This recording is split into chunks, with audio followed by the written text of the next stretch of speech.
to run and work for the man. Y'all will catch that one on the way home.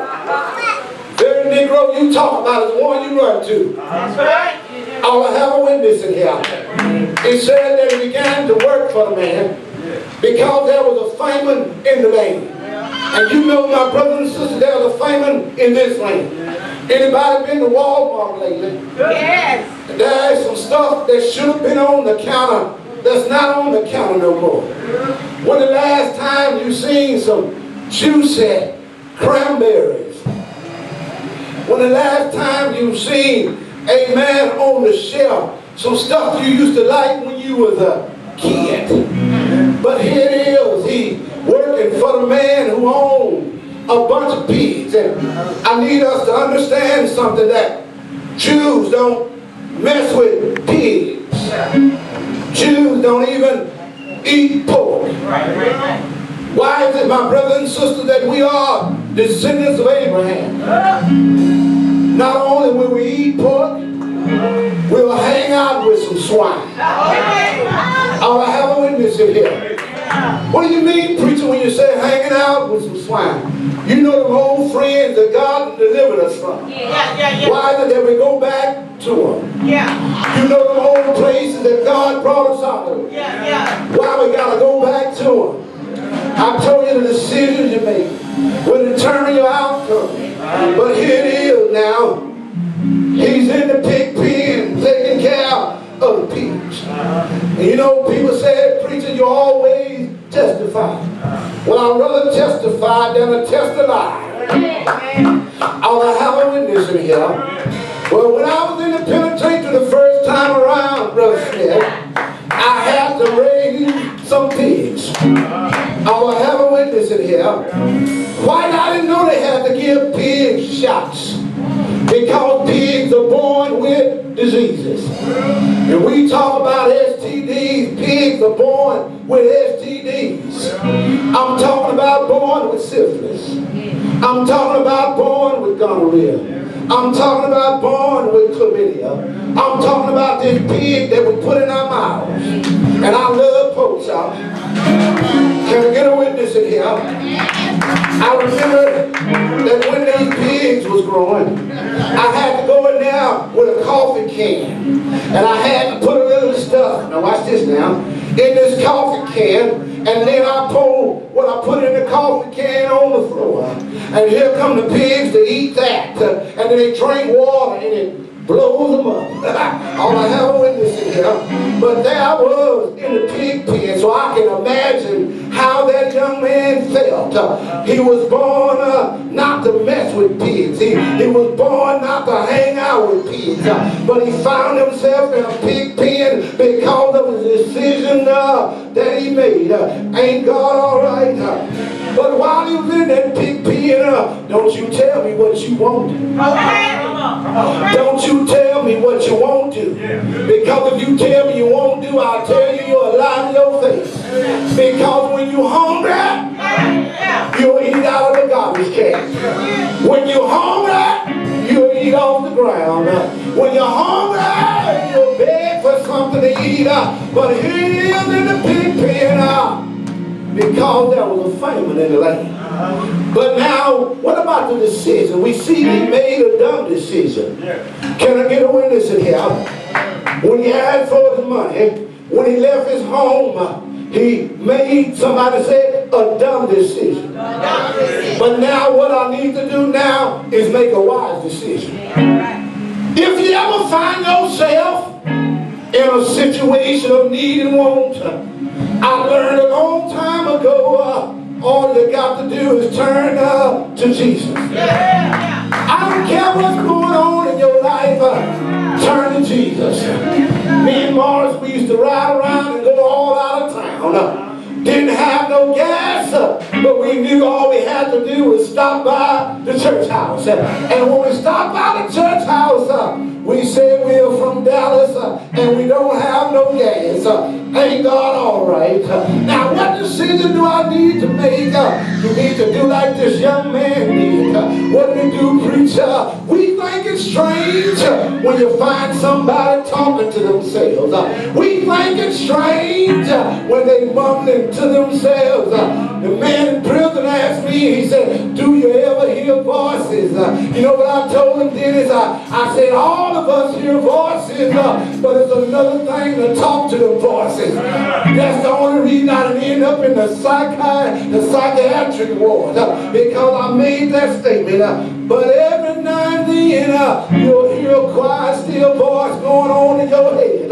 Ain't nothing wrong with answering that voice, because the Bible said, somebody said, the Bible said, I'm talking about making the right decision. The Bible said that he's talked to himself. He said to himself, he said, in my Father's house, the servants have more to eat than me.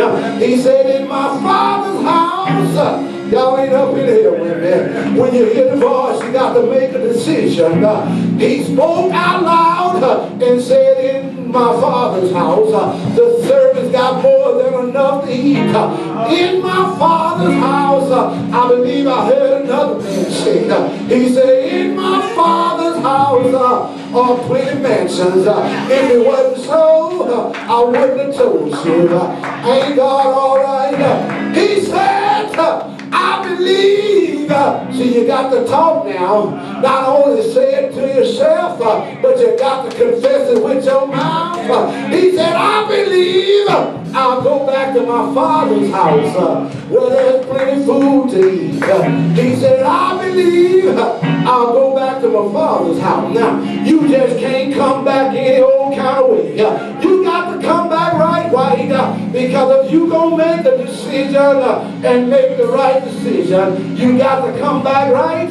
He said, I believe I'll go back to my Father's house. And he said, when I get to my Father, I'm going to confess that I've sinned against heaven and I've sinned against you. I'll have a witness in here, because some of you right now, God's been good to you. You got the best health that you've ever had in your life. You got more money in your pocket than you ever had in your life. You got more friends than you ever had. Ain't God all right? I said, the Lord's been good to you, because every time you look around, you hear of some friend that died. You hear of some classmate that died. Ain't God all right? He's good, but you need to make a decision.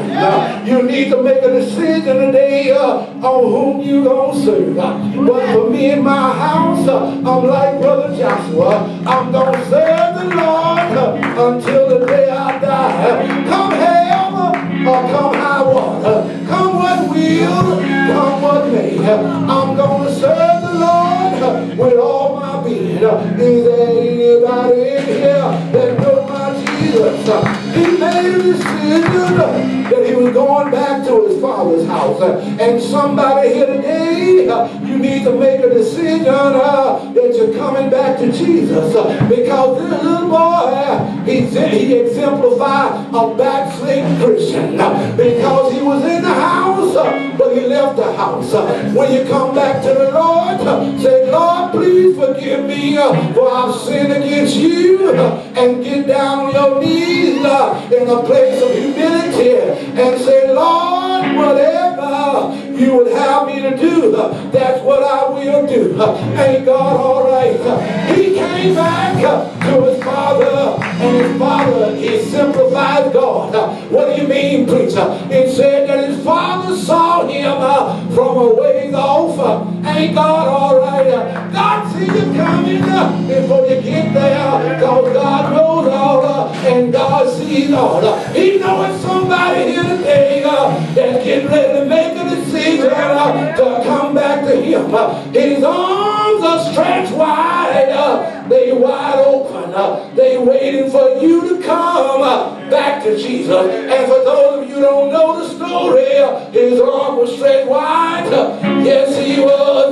He was lifted up high with nails in his hand and nails in his feet.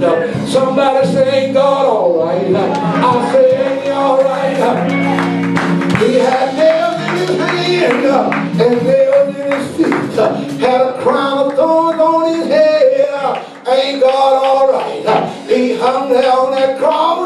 He hung there, bled, and died. But before he died, he said, Father, somebody said, Father, forgive them, for they know not what they're doing. Ain't God all right? That forgiveness was for you and me some generations later. Ain't God all right? It said that he hung his head in the locks of his shoulder, and it said he died. I said he died. They took him down and laid him in that borrowed tomb. Well, he stayed there 3 days and 3 nights. Ain't God all right? He's showing us that we're only travelers through this barren land. He showed us that this is not our home. We're just pilgrims passing through. Ain't God all right? This is temporary.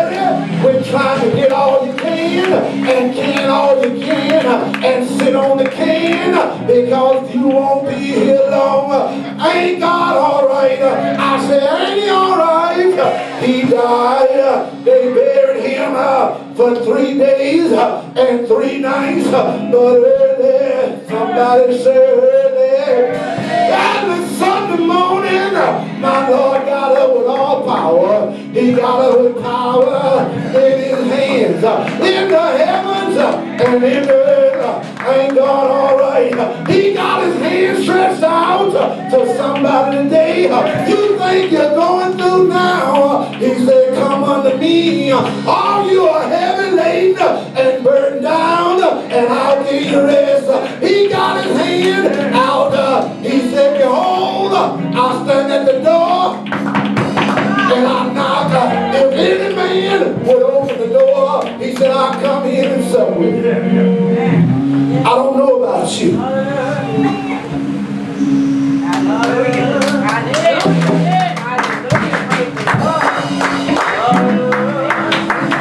I don't know about you. I don't know who saw the Democratic convention. I don't know who saw the Republican convention. But we're there, y'all. I want to make the right decision today because times are winding up.